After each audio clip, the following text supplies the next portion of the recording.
Welcome back to our Solutions Prescribers podcast. We're glad you're here.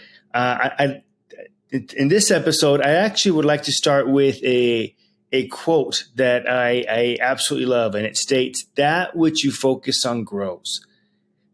That which you focus on grows. So think about even, let's start with our personal life.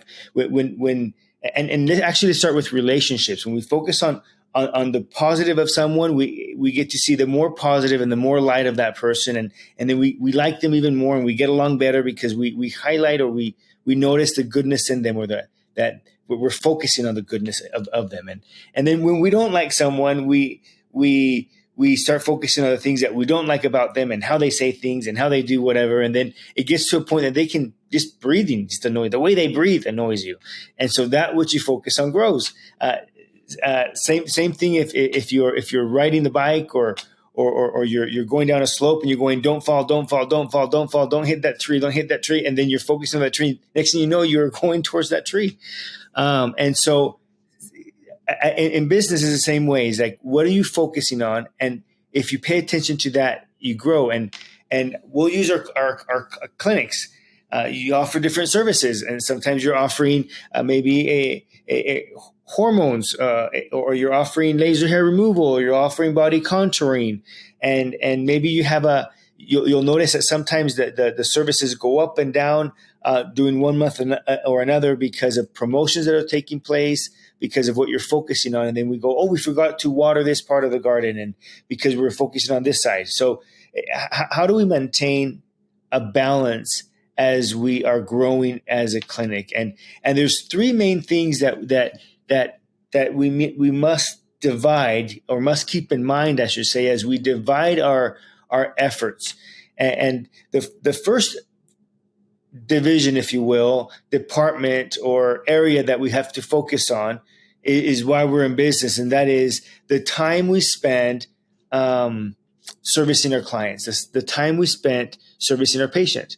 And so that is one area that we focus on, and that is the time allotted to provide the service, the time to turn the room around, pick everything up, clean, sanitize, get ready for the next patient, the time to get charting out, or the time to be able to review the chart before you see the patient, follow up with the patients, phone calls if they call in because they have questions or concerns. And so everything that's service oriented, if you will, with the patient, that we allocate time for that.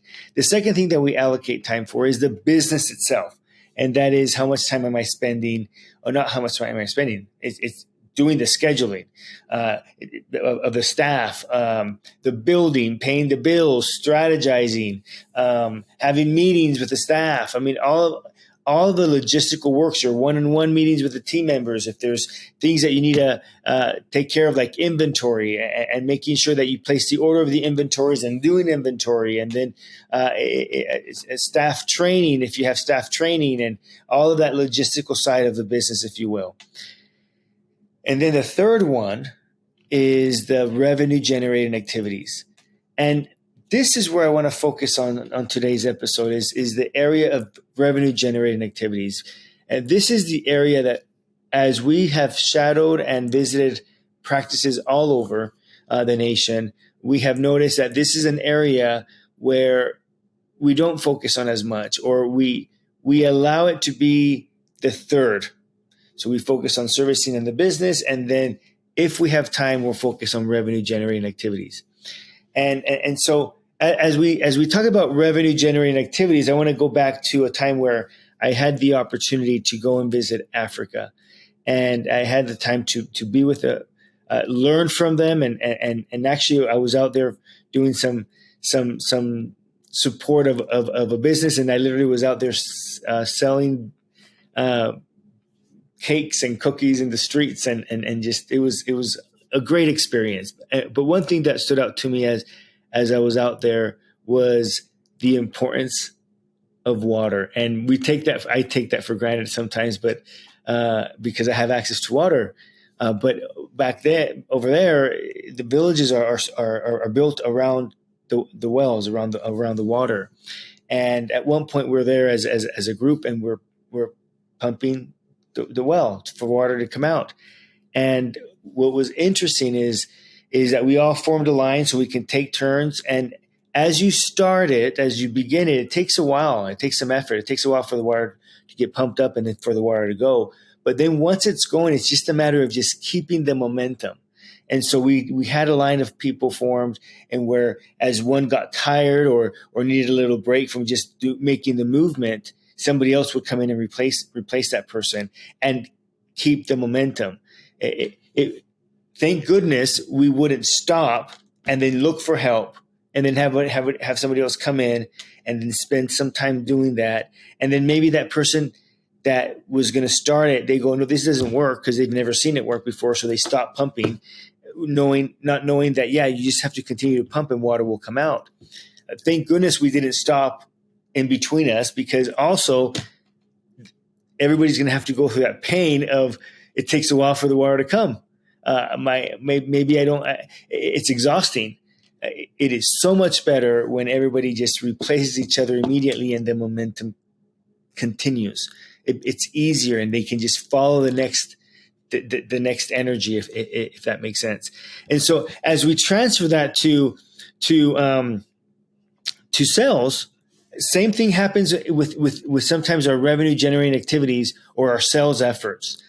On a Monday, it's a great day for us to be able to pump the well. So we pump the well, we get a couple of appointments on the books, and then we go, okay, great, Monday's done. And then Tuesday we have a busy day, and Wednesday is usually when we're shut down, and then we pick up again on Thursday. How easy is it to pump right now? We're going to have to start it all over again. And what we have found is oftentimes the team or team members, ourselves, it's not like we don't like doing the activities, is that sometimes just to get started, one gets anxious or one gets nervous or one gets like, oh, I don't want to feel rejected, or it's maybe tedious work, or I didn't go into business for this. I came into business was to provide the service. And so just overcoming that first step of the effort of making the water come out or making the water flow, having the leads reach out back is where we get stuck. And so we don't do it. And so if we shift our mindset and we go, okay, we have to pump constantly, and then it just becomes habit. It becomes part of our schedule. It becomes part of our routine. It's just like having clients and servicing clients, and we do revenue generating activities. So let's go over what are some examples of revenue generating activities, and I'm going to mention some, and then we can. I'd love to hear from you guys. What are some of your revenue generating activities, and what has worked out best for you? But some of the things that we can do to make sure that the water's flowing, that the cell is going, that you have leads or clients coming in, and you continue to grow as a clinic is, first of all, the most basic one is reaching out to those inquiries, reaching out to the clients that have reached out to you via website, via web page, via phone call, via voice message, via social media platforms, Instagram, Facebook, whatever that is, reaching out to them. And now here comes the key. Am I reaching out to them whenever I'm not busy, or am I proactively reaching out to them? Am I protecting my revenue generating activities? So am I calling them immediately within 15 minutes, within 30 minutes? What's my time frame? What's my deadline? What's my rule to make sure that I continue to pump that? Versus I'll call it at the end of the day if we're not busy, or tomorrow if we're too busy today, I'll just call that inquiry tomorrow, which makes it harder for us to be able to pump. And so reaching out to those inquiries. The second one is what's my outreach program? What am I doing to partner with the neighbors around me, or with referring partners, clients, businesses or clinics that work well with me when it comes to, we can refer to them and they can refer to us. So let's just create this referral partnership, if you will. How often am I going out there on a weekly basis? Or what goal do I have? How many new partners do I want to have every month? Or how do I strengthen the partners that I currently have? What activities am I doing every day to strengthen or to utilize those partnerships? The other thing that we can talk about is that membership usage when it comes to revenue generating activities. So if I have a membership program, and so am I calling the people that have not booked maybe that free, as an example, maybe like it's a free facial, hydrofacial, whatever that is, and have I booked them so that they they can take advantage of that membership. And then once they're here, I cross-sell them to another service, or I do add-ons. Am I taking advantage of the memberships that we have created as a clinic to be able to reach out, empower me to reach out to my patients and say, hey, we noticed you have not been taking advantage of this, or we noticed we want to take good care of you. We want to make sure you take advantage of X, Y, and Z. So let me help you and get you booked. And we book them. And so that's a way that is a revenue generating activity, is spending some time and reaching out to those that are not taking advantage of certain agreements or memberships contracts. If I have a client that missed an appointment, a patient that missed an appointment, and we called them, they didn't respond, and they still didn't come. Am I calling them the following week by saying, hey, we want to take good care of you. Last week we noticed that you had an appointment and we missed you. We want to make sure we take good care of you. Let's get you back on the schedule. That's a revenue generating activity. So let's proactively call those, and not just call them once, but make sure they get back on the books. Same thing if I see that there's been people that have not been here have not been with us for a year or for 6 months, and they're not on the books, and we haven't seen them in a while. Let's reach out back to them. And now it's not just a phone call or a text. You can create campaigns. You can create groups. You can do a specific promotion or a flash sale for that specific targeted group of people or patients. That's going to be enticing and exciting for them to be able to come and get their services done. But that's another revenue generating activity that we can do. Another one would be making sure that if anybody has, with our vendors, oftentimes vendors have loyalty programs and points that they earn. So are we helping them redeem those points and making sure they do that within that time frame? Come back every 4 months. Let's get you booked so you can have the best results possible.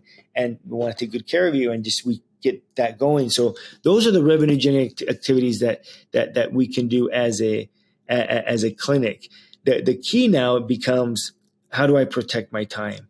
And so are you allocating time during the day, not just during the week, but during the day, to make sure that those activities are taking place?